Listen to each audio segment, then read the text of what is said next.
Radhe Radhe everyone. તો કાલે કીધું તો એમ મારી કોલેજમાં હતી નવરાત્રી, તો સવારમાં તૈયાર થઈને નીકળી ગયા હતા ફાર્મમાં। કોલેજની સામે જ હતું એટલે લોકેશનની જરૂર નહીં હતી। ત્યાં પહોંચ્યા તો ગરબા ચાલુ થઈ ગયા હતા ઓલમોસ્ટ। પછી રમીને અમે આવ્યા હતા ઘરે આવ્યું તો જોયું કામ પડેલું છે। હવે ખબર નહીં આ શું થઈ ગયું છે, આગળ પાછળ આઈ થિંક થઈ ગયેલું હશે। અને કામ હોય અને ના કરીએ તો ચાલે તો નહીં જ। અને ગઈ ત્યારે તો મેં મારો લુક નથી બતાવ્યો, બટ આવીને લુક બતાવું છું કે ગયેલા હતા કેવા અને આવ્યા કેવા। મતલબ હવે આખા અલગ જ છે હવે જેવા છીએ। પછી સાંજે ગ્રાઉન્ડમાં જવું હતું તો તૈયાર થઈ ગઈ હતી હું। હવે સાંજે બી આવું જ કંઈક શર્ટ અને ચણિયો પહેરી લીધો હતો એટલે ચાલે।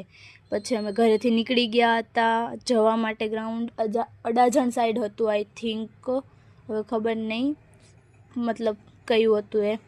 પછી ત્યાં પહોંચી ગયા, પાર્કિંગ પ્લેસ છે એ રોવા, અને પછી અંદર એન્ટ્રી લીધી તો આવો કંઈક માહોલ હતો અંદર।